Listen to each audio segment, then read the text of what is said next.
Chelsea Football Club and a new manager. Is there a more common occurrence in football than that? Well, there's heavy speculation that at any moment now, that occurrence could be cited once again, as there's growing concern over Maurizio Sarri's future at Stamford Bridge, with many supporters tired and frustrated over the club's poor league campaign this season, along with certain aspects of the manager's approach to the team and his style of play. It's been rumoured in recent months that the people at the top of Chelsea's hierarchy have already discussed the possibility of removing Sarri from his post as manager very soon. And it does appear that the Italians are on very thin ice with the club, and also with a fan base that has a divided opinion on him, he could be given the sack come the end of the season.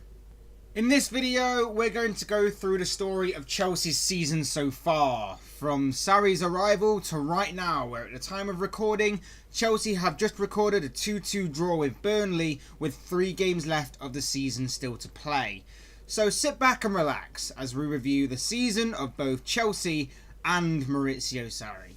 So first of all, the first question is, just who is Maurizio Sarri? Well, Sarri was born on the 10th of January 1959 in Naples, Italy.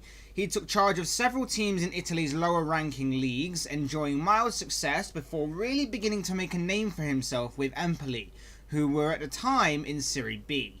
Now, next question. What can you say about Maurizio Sarri that hasn't been said before? Well, how about the fact that he looks like the love child of Mole Man from The Simpsons and Penfold from Danger Mouse?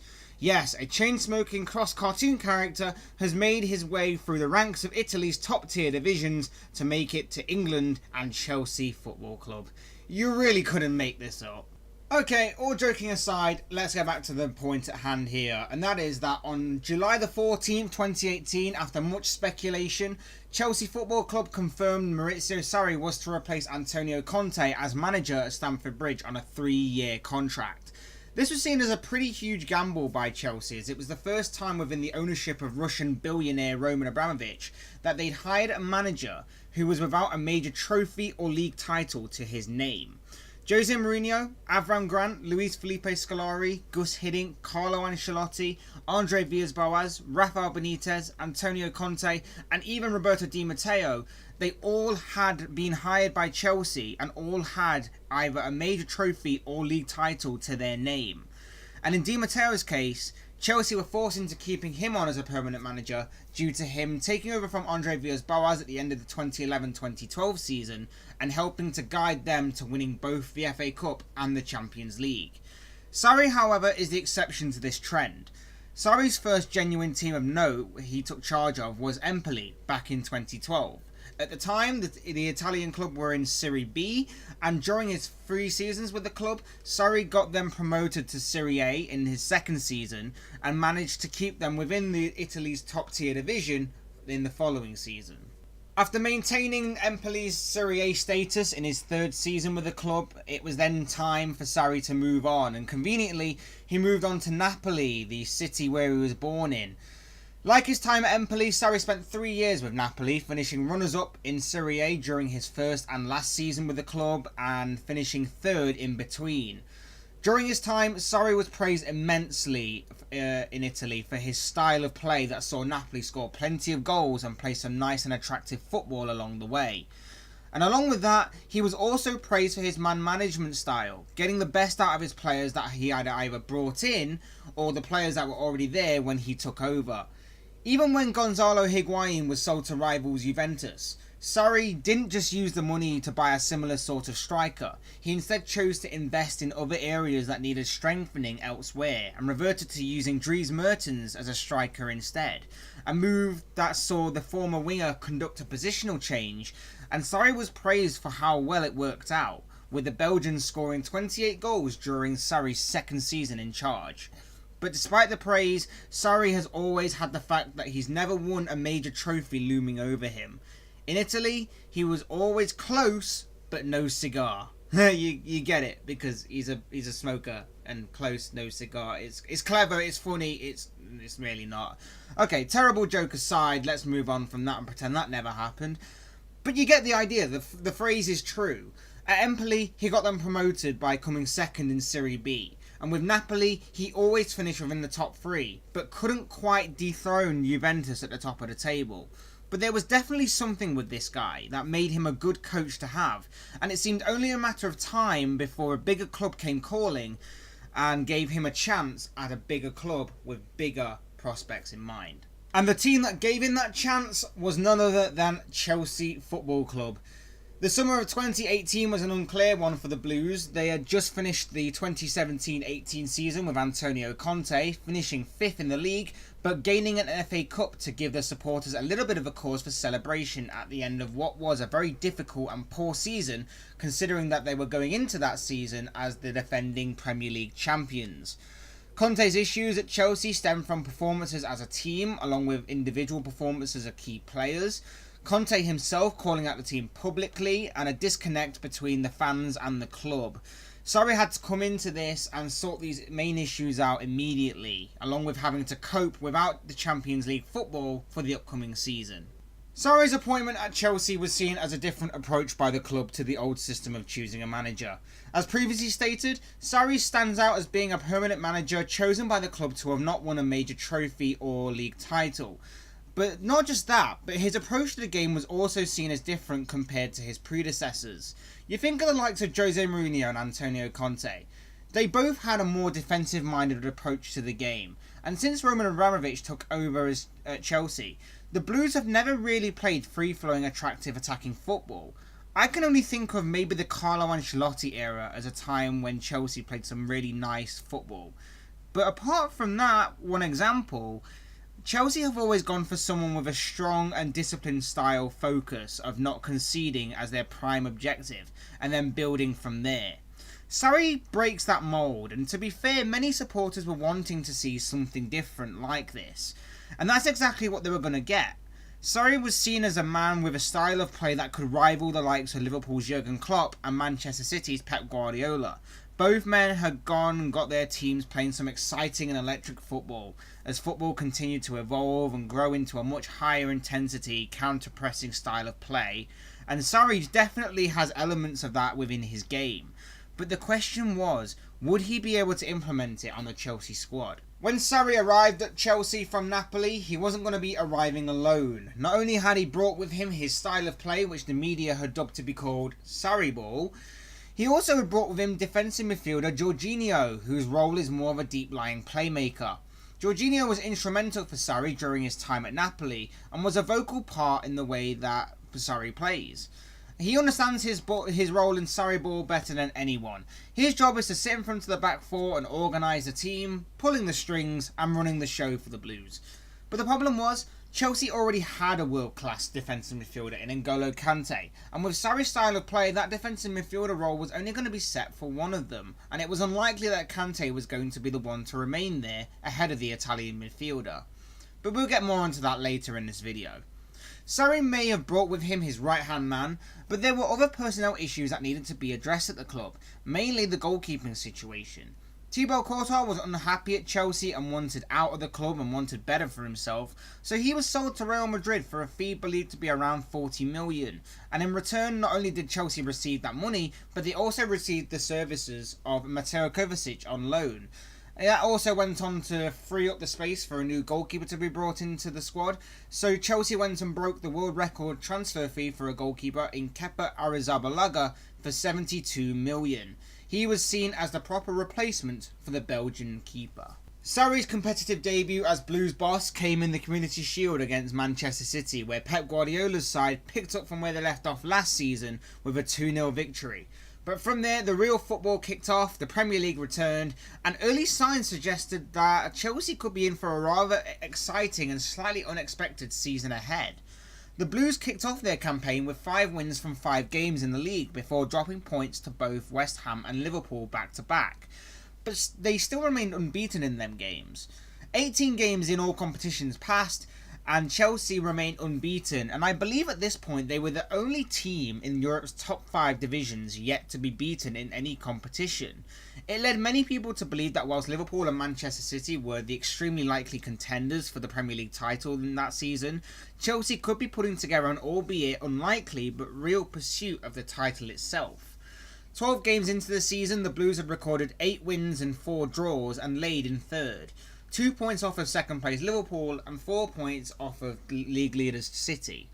But like all good things, they must come to an end. And the next round of fixtures saw Chelsea face Tottenham in a game in which Spurs put on a fantastic performance to neutralise Chelsea and go on to beat them fairly comfortably.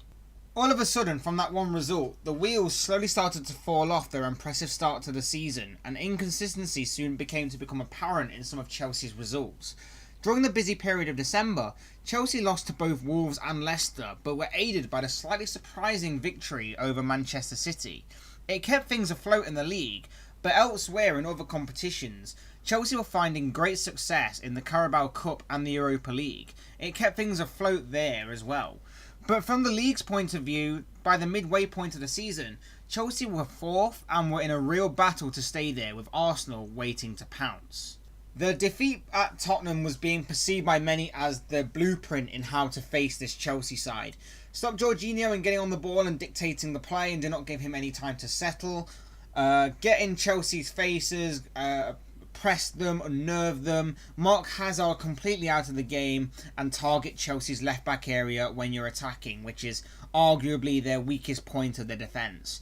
It served well for the teams facing Chelsea during January, as the Blues may have only managed to obtain great success in the domestic cups, but from a league's point of view, they only managed to pick up 4 points from a possible 12, with results that began with a draw against Southampton, followed by back-to-back losses, first to fierce rivals Arsenal, and then a 4-0 thrashing by Bournemouth, and their only saving grace that month in the league came with a 2-1 victory over Newcastle.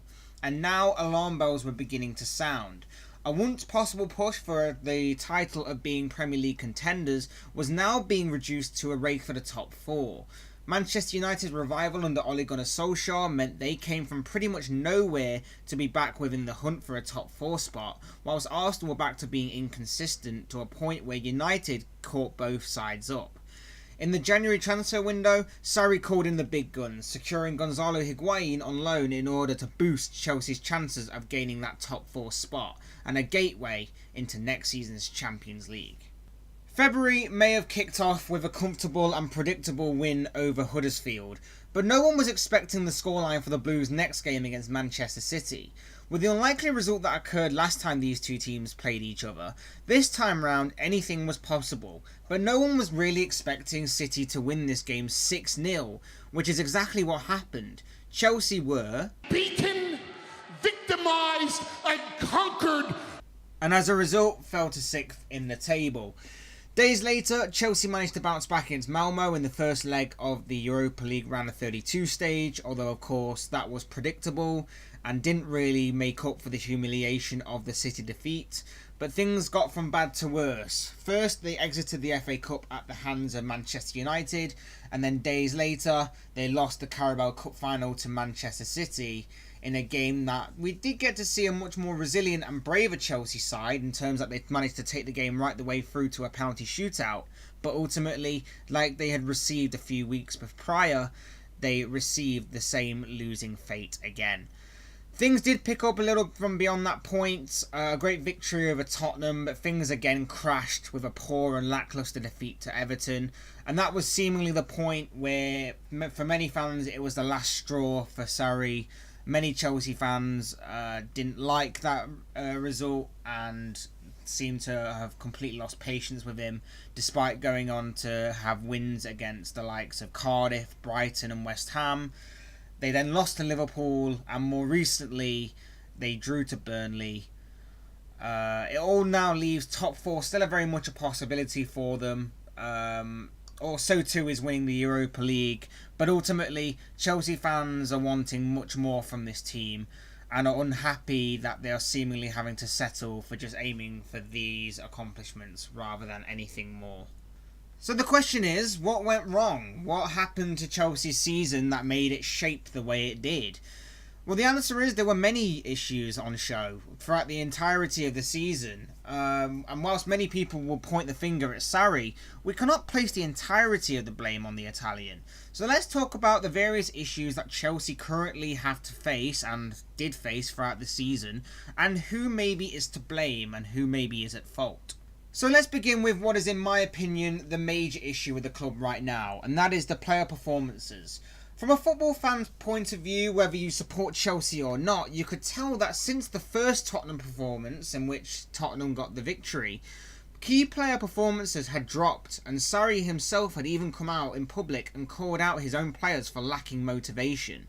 You look at the players like Eden Hazard, who began the season so well, but over time he's become very hit and miss, which is not what you want from your quote-unquote best player in the Premier League. Whether you agree with that statement or not is your opinion. Another key player is Jorginho. The guy was constantly under the spotlight for his passing stats, but what does he really offer besides sideways and backwards passing mixed with the occasional chip forward? Especially defensively, when you have a natural defensive midfielder who's a world-class defensive midfielder at that. A former two-time Premier League winner and a World Cup winner in N'Golo Kante, who is being forced to play a much more advanced role and is doing the best he can, but is still feeling slightly uncomfortable there. You can look further and see that Marcos Alonso is so much better as a wing-back than he is as a full-back, and many Blue supporters are growing tired with his constant defensive errors. Kepa Arrizabalaga, who hasn't yet justified his world record breaking price tag, although maybe he has yet to rectify this. David Luiz, who's always been a questionable figure, but this season he's returned to the David Luiz of old, doesn't seem to know where he is most of the time, and constantly producing mistakes. And you can even go as far as Cesar Azpilicueta, Chelsea's Mr. Reliable or Mr. Consistent. Doesn't normally get much wrong, but recently he's been making more than a few uncharacteristic-like errors. Was Sarri wrong to come out and call out his players in public? Perhaps. Maybe that stuff can be better off said for behind closed doors. But when these players are earning thousands of pounds a week and playing poorly, you can understand the fans' frustrations. And following this, the question of commitment comes into play. And the strange thing is, Sarri isn't the first Chelsea manager in recent years to call out the players for their commitment or motivation. Jose Mourinho and Antonio Conte both did the exact same thing during their reigns as manager. And there's been very little personnel change within this squad. Sure, a few new faces have came in, a few of the old ones have gone out, but the core team have pretty much been there for the past few years. It's something I think that is being overlooked a lot more by fans than anyone else. It's surely no coincidence by now that three managers on the bounce have come out and said pretty much the exact same thing as each other at times where results and performances have fallen. And before anyone else calls out that it's the style of play that's the cause of the seemingly below par performances, remember that this is a team that went 18 games unbeaten at the start of the season in all competitions, using this Sarri ball. So what's the excuse now? The next issue is predictability. A huge point against Sarri is that he seems to be very stubborn in his approach to the game and his style of play, and has therefore become rather predictable. His style is very rigid and doesn't appear to offer much room to manoeuvre any flexibility to it. The stubbornness can be seen within his style of play, which never seems to adapt no matter the situation he and the club find themselves in, and also in his team selection. For example, Sarri seems to rotate his third midfielder between Ross Barkley one week and Mateo Kovacic the next. But you can pretty much guarantee that whichever one finds themselves on the bench will likely come on for the other one who starts at some point during the game. A change that's pretty much like for like and doesn't change much other than the fact of a fresh pair of legs in midfield, regardless of the situation or the game that the Blues find themselves in. And on this particular subject, let's talk about Ruben Loftus-Cheek, a guy who many fans really like the look of and feel he should be given more of a chance in this team. To begin with, he was kept in the cold by Sarri. But in recent weeks, Ruben Loftus-Cheek has been getting a bit more of a look in on the starting 11. But I have to question, does Sarri genuinely believe in this guy? Or is Sarri just trying to please the fans and get them back on side with his inclusion? Another example of Sarri's stubbornness can also be seen with N'Golo Kante. He seems hell-bent on proving people wrong and is not happy at people criticising his management of moving Kante's role from a defensive midfielder to more of a box-to-box advanced midfielder, the Frank Lampard role, as it's become to be known at Chelsea, rather than his more suited Claude Makelele role. It's also he can accommodate Jorginho, and as we've already mentioned, the Italian is a huge vocal point of Sarri ball. It may have worked at Napoli when he managed to change the position of Dries Mertens from winger to striker, but this time it doesn't seem to be working to consistent effect for Kante so far, despite Kante's hard work. Now, you could argue that the predictability is down to the fact that maybe Sarri is needing more time to bring in his own players at the club. Or maybe he's using this first season as time he needs to test the water, so to speak, of the squad. But he's at Chelsea and their past shows you have to become an instant success in some way in order to survive in the job.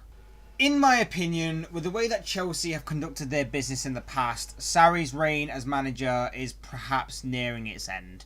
Chelsea's hopes of having any sort of success this season obviously rely on either getting a top 4 spot and or winning the Europa League. Currently they are in a top 4 spot, but both Arsenal and Manchester United have a game in hand over them, and the Blues may seek winning the Europa League as a way of gaining entry into next season's Champions League, should they miss out on the top 4. They have the squad capable of winning that competition, but even if they achieve one or the other, or even both, I still don't think it will be enough for Sarri to keep his job. It certainly wasn't considered a big enough achievement for Chelsea to consider extending Rafa Benitez's reign as Blues boss when he won the same competition years ago. Do I think it's right that Sarri should lose his job? No, of course not. This is a season, I believe, of experimentation by Chelsea. They took a different approach to naming a new manager, and if you think about it, everybody at the club, from the fans to the people at the top of the Chelsea hierarchy, they all wanted something different, or someone different, and that's exactly what they got here. If they throw it all away after one season, it will be considered an extreme waste of time and effort by all involved, and you cannot have the tunnel vision or the mindset that this entire situation is all the fault of one man, Maurizio Sarri. But that one man, at the end of the day, is likely to be the one punished because of the responsibility and the blame isn't being correctly shared. Of course, Sarri is partially to blame. I'm not going to deny that. I'm not defending him entirely here. He is partially to blame. But look at the club from top to bottom. That also needs to be addressed. The players need to take responsibility for their performances on and off the pitch, as well as, I think, more importantly, the people at the top or near the top of the hierarchy at Chelsea Football Club. They need to be held responsible too. Currently they're being overlooked by many Blue supporters as they're pointing the finger of blame at Sarri, when really the people at the top of the club's hierarchy are seemingly making decisions based purely on financial benefit rather than what's best for the club. But then I think about it and it's understandable why Blues fans are feeling this way. Okay, so just think about it like this. Hear me out. The Abramovich era of success has been built upon quick fix solutions. Jose Mourinho first came in, he instantly won them the league. When he was sacked after things began to nosedive a few years into his reign, Avram Grant took over. When he failed to win any silverware when he was in charge, and he can have John Terry to thank for that, he was sacked, and then Luis Felipe Scolari came in. He took over, and he was quick to get the sack when things didn't go well, or things didn't go as planned. And then Gus Hiddink took over. He won them the FA Cup, but that was never set up to take him over beyond that particular season. He was never set to take over them beyond that point. Carlo Ancelotti was the next to be in charge of the quick fix, and it began well with the Premier League and FA Cup triumphs in his first season, but a trophyless second season resulted in him getting the sack. Andre Villas-Boas was seen as a new approach, but failed really badly, and he was sacked over halfway through the 2011-2012 season, a season that was saved by Roberto Di Matteo, who won them the Champions League and FA Cup and gave Chelsea no choice but to make him permanent manager. But as soon as things turned sour for him, he was replaced by Benitez. Benitez came in, he created another quick fix, he finished third with them in their season and also brought them the Europa League trophy, but then he was gone. Mourinho came back, another quick fix because he once again won them the Premier League. Turned badly, he was sacked. Hiddink returned to steady the ship once again before Antonio Conte took over. He again won them the league in his first season, and then things turned sour in his second, and now we're left with this. A yo-yo first season, but ultimately history looks to repeat itself for Maurizio Sarri. This is the formula that has been a permanent fixture in the Roman Abramovich era, the quick fix. Chelsea fans have been so used to this that they cannot see what could possibly be a bigger picture. It's a little similar to the Arsenal situation. They have a new manager, it's a new regime, but at least Arsenal fans are being, for the most part, patient and understanding about the situation. Chelsea supporters seem to be all using Sarri as a scapegoat, and once again Chelsea could be looking for a new manager in the summer, or even sooner. Another chance of building something huge wasted because they weren't prepared to be patient and give something a chance to succeed. I'll say again, Sarri isn't entirely blameless, but at the same time, players are not playing for him, and a board who only see outcomes of situations in pound signs are much bigger problems at the club in my eyes.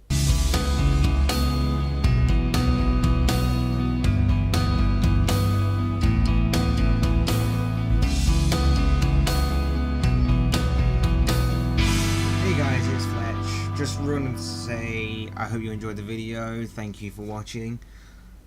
This is a topic I've talked about multiple times with friends, and it's something that, whilst I'm not a Chelsea fan, I've always found that these stories are very interesting and does open up a dialogue of discussion and debate. I actually enjoyed making this video. It was not exactly how I wanted it to go. I wanted to do more of it from Facecam, but you know, I still kind of like the picture aesthetic of it.